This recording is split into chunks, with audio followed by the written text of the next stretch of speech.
Olá, meus queridos irmãos, a graça e a paz. Estamos chegando então ao final dessa matéria, estudando aí todas as páginas, da apostila de teologia pastoral 2, do Centro de Cultura Bíblica Bereshit, Ministério Tabernáculo, Ministério Bereshit, O Bereshit é um ministério, é uma empresa, Centro de Cultura Bíblica Bereshit, uma empresa que atende o Ministério Tabernáculo na área do curso básico e que tem os cursos intermediário e o curso bacharelado e outros cursos como Gemátria, estudo dos números na Bíblia, Xilologia, estudo ciência de Cantar de Salomão, E é isso aí, nós estamos aqui desde 1992, cumprindo o que Deus nos chamou para cumprir. Estamos fazendo a nossa tarefa, ensinando conforme Deus nos orientou. Eu fui chamado para ser mestre e estou desempenhando minha função. Estou me qualificando dia após dia, fazendo sempre mais cursos, me preparando, estudando a Bíblia cada vez mais. Hoje eu estou lendo 6 vezes por dia, mas meu plano é ler uma vez por mês, 6 vezes ao ano, Eu quero passar a ler uma vez por mês, ler 40 capítulos por dia. Para quê? Para contar prosa? Não, para a minha vida espiritual, para o meu enlevo espiritual, para aprender mais. A gente sabe da história do nosso reverendo Dake, que fez a Bíblia Dake. Ele chegou a um ponto que ele sabia toda a Bíblia de cor. Você falava com ele, Dake, fala para nós Salmo 101, versículo 12. Ele sabia. É só por Deus mesmo, porque a memória é muito grande.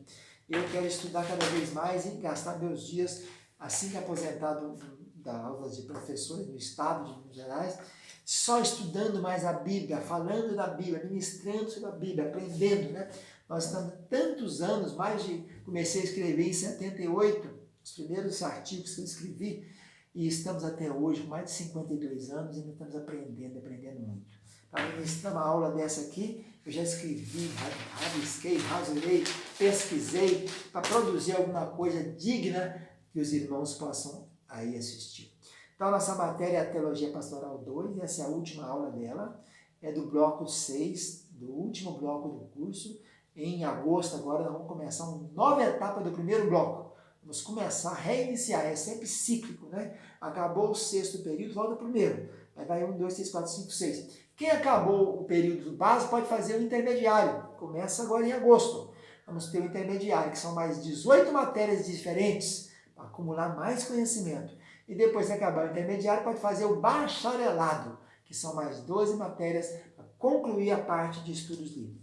Na aula passada, nessa matéria, nós falamos sobre a importância da mudança, da transição, quando o pastor deixa uma igreja e vai para outra, quais devem ser as precauções que ele deve tomar, quais ser os documentos que ele deve deixar para quem vai sucedê-lo, como é a transição, etc.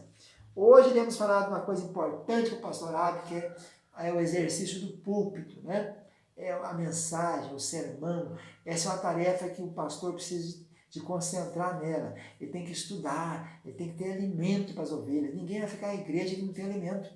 Ele vai ficar comer o que? Vento? Nós somos movidos por palavras e palavras reveladas. O crente precisa de comer a Bíblia, porque a fé vem pelo ouvir e ouvir a palavra de Deus. Não é ouvir conversa fiada, não é ouvir rádio, ouvir televisão. É ouvir a palavra viva, revelada, cristalina. Qual a diferença da palavra rema para a palavra logos? A palavra logos é essa palavra aqui, essa palavra logos. É a história daquele dia, etc., do dia ali, da saída do povo de Deus para o êxodo. É a história, palavra logos. A rema é a revelação em cima daquilo. O que eles tinham que levar quando saísse? Por exemplo, tinha que levar, não podia levar provisão. Por quê? Porque Deus ia dar o maná. Enquanto a provisão acabou, nunca mais. Eles tinham que levar a pazinha para quê? Para fazer um buraquinho e quando defecassem, colocar ali, tapar o excremento que ficava fora do arraial. Você imaginou todo mundo fazendo totô no arraial? De repente meteu o pé e pisar naquilo? Então a santidade, temos que ter santidade. Então a palavra rema é a revelação em cima da palavra logos, que é a palavra escrita. O pregador tem que buscar a rema de Deus. Não adianta ficar contando em púlpito história, Tem que usar uma tática, uma técnica para ter o seu sermão, a sua homilia. Então o sermão é o preparo, Tem que preparar. Diz o nosso reverendo Hernandes Dias Lopes, que é o Papa da Igreja Presbiteriana, que um sermão expositivo demora em média 8 horas. Você não pode chegar na frente da igreja e falar, irmãos, eu não tive nem tempo hoje de estudar, mas vamos ler um texto aqui e vamos meditar, porque Deus é que opera, né? Aí Deus faz maravilha, aleluia. E começa a dar glória a Deus ou falar em outras línguas. Não, a sua função não é essa. O povo não está nessa hora agora. Já passou o período de louvor, agora é hora de palavra. Você tem que ter responsabilidade. O pastor, o líder, o pregador, o diácono, qualquer pessoa que for convidada a ministrar a palavra, ele tem que entrar em oração, entrar em jejum, buscar de Deus e ter certeza que a palavra é aquela, para que ele possa, quando abrir sua boca, Deus fazer maravilha, Deus revelar, Deus operar, Deus ministrar, porque ele fez a sua parte. Ele não pode chegar lá e começar com desculpas. Tem pessoas, eu já vi pessoas preletores assim, irmãos, eu não tive muito tempo, eu fui chamado agora há pouco, eu nem planejava de vir aqui hoje, mas eu vim, aí me pegaram de surpresa. Vamos ler um texto aqui para lá, porque Deus é bom, né? Deus não vai fazer milagre em cima do seu texto, não. Você foi irresponsável, você não deve aceitar. Se você não teve tempo hábil, né? Você não deve aceitar. Você pega uma pessoa como eu, caso aqui, eu tenho mais de 50 e tantos anos escrevendo sobre a Bíblia, estudando. Eu tenho mais de milhares de estudos. Poderia chegar a qualquer lugar e falar livre, espontaneamente, avulso. Mas eu não vou fazer isso. Se eu vou dar uma palavra domingo, 9 horas da nossa igreja, sede, uma live na escola dominical, eu tenho que parar e orar e pedir a Deus, Senhor, o que o Senhor quer que fale ali? Não o que eu quero. Vou falar aquele estudo das vinhas e das raposinhas de Cantares.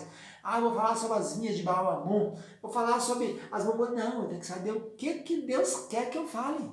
Porque Deus sabe quem vai ouvir. Ele quer trabalhar. A palavra não voltará vazia quando ela for cheia.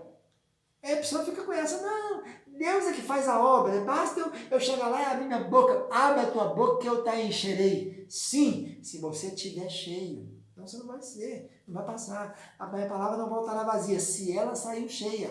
Se ela saiu vazia, vai voltar mais vazia ainda. Então tenha cuidado, você que é um pregador, foi chamado, convidado, é preciso ter isso. Fatores que influenciam o sermão. Primeira coisa, para quem você vai falar? Você tem que saber. Nós estamos vivendo o tempo da pós-modernidade, né? Nós temos as categorias, a geração X, de 16 a 25 anos de idade. A geração dos valentões, de 25 a 35 anos de idade. Os bonzões, de 35 a 50 anos de idade. Os mais velhos são mais de 50 anos, né? Cada um tem as suas habilidades e tem as suas precisões. Então é preciso saber qual é a sua clientela. Eu vou falar, por exemplo, convidado para falar num congresso de jovens. Eu tenho que preparar para aquilo ali. Jovens, pessoas quase que não, a maioria não se casou, são pessoas solteiras. Então o tema tem que ser focado de acordo com a clientela, né? Você tem que conhecer a sua igreja, você tem que ter um mapa da sua igreja. Quantos na sua igreja tem o 2º grau? Quantos tem o 1º grau? Quantos sabem ler e escrever? Tem que ter o 6º na sua igreja. Irmãos, já foi aquele tempo do poder. Aleluia, glória a Deus, aleluia. E falar em mistério, o povo acabou esse tempo, meu querido. Agora é hora de você fazer a coisa profissionalmente. Você tem que conhece o teu rebanho, diz a orientação. Eu acho que é o profeta Jeremias. Conhece o teu rebanho. Como é que eu vou conhecer meu rebanho? Pesquisando. Ficha de membro para cada um. Com tudo ali. O que é que você gosta, o que você não gosta, qual a sua profissão, você mexe com o que, você trabalha onde, qual a sua história de vida, você já foi crente, nasceu crente, seu pai era crente, sua avó era crente, você tem alguém na sua família que foi pedreiro, macumbeiro, vocês vieram de onde, que país vocês vieram, quais os costumes que vocês tinham, o que você mexe, você trabalha em quê, só quais são as suas habilidades, você gosta de fazer o quê?